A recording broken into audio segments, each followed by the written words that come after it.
ఆ తండ్రి కొడుకుల ఆఖరి శ్వాసకు ఓదార్పు లభించింది. కాకే దుస్తుల మాటున దాగి ఉన్నటువంటి క్రూరత్వానికి శిక్ష పడింది.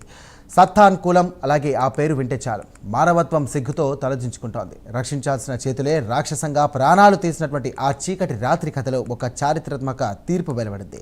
ఆ తండ్రి కొడుకులను కిరాతకంగా హింసించి వారి మరణానికి కారణమైనటువంటి 9 మంది పోలీసులకు మదురై కోర్టు మరణ శిక్ష విధించింది. ఇది కేవలం ఒక తీర్పు కాదు, వ్యవస్థపై నమ్మకాన్ని నిలబెట్టినటువంటి ఒక భరోసా.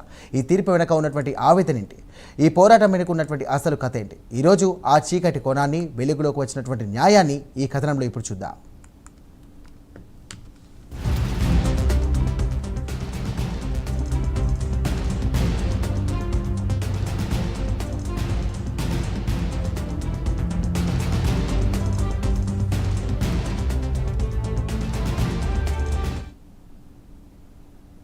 అది జూన్ 19, 2020.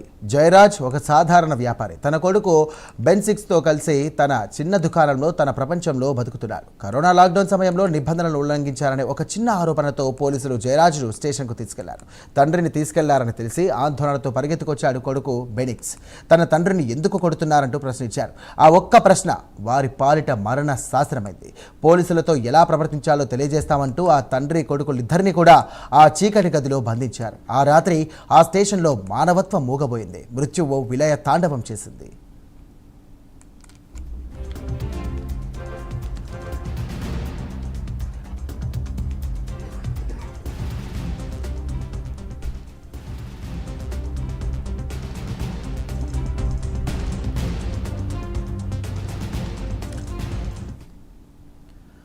ఆ రాత్రంతా పోలీసులు ఆ తండ్రి కొడుకులు ఇద్దరిని కూడా చిత్రహింసలు పెట్టారు. ఆ దెబ్బలకు కారినటువంటి రక్తాన్ని వాళ్ళ చేతే శుభ్రం చేయించారు. ఆ గాయాల బాధతో, ఆ అవమాన భారంతో ఆ తండ్రి కొడుకులు ఎంత నరకాన్ని అనుభవించి ఉంటారు. తెల్లవారేసరికి సాక్ష్యాలు తుడిచిపెట్టడానికి మరో వ్యక్తితో ఆ రక్తపు మరకలను కూడా కడిగించారు.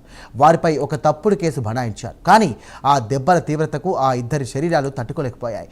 ఒకరి తర్వాత ఒకరు ఆసుపత్రిలో కన్నుమూశారు. రక్షించాల్సిన వ్యవస్థే వారిని బలి తీసుకుంది.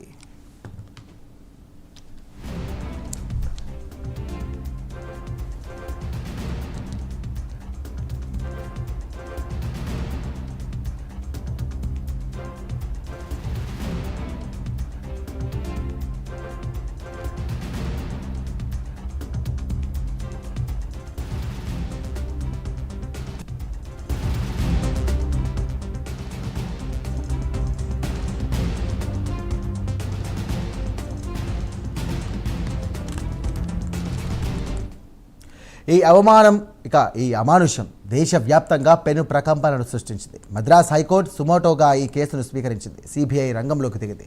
దర్యాప్తులో దిగ్భ్రాంతమైనటువంటి నిజాలు బయటపడ్డాయి. ఆ తండ్రి కొడుకులు లాక్డౌన్ నిబంధనలు ఉల్లంఘించలేదని తేలింది.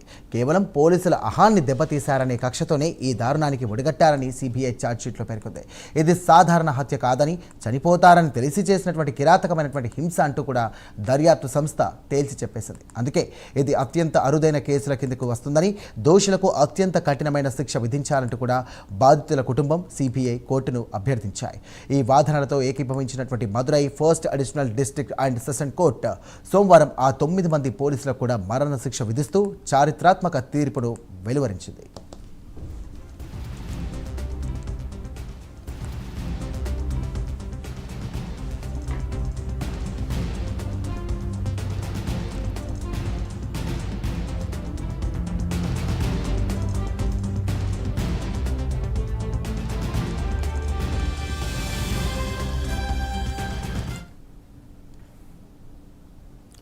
ఇక ఈ ప్రాణాలను కూడా తిరిగి తీసుకురాలేదు. ఒక కుటుంబాన్ని చిన్నాభిన్నం చేసినటువంటి ఆ గాయాన్ని పూర్తిగా మాన్పలేదు. కానీ ఈ తీర్పు ఒక భరోసాను ఇచ్చింది.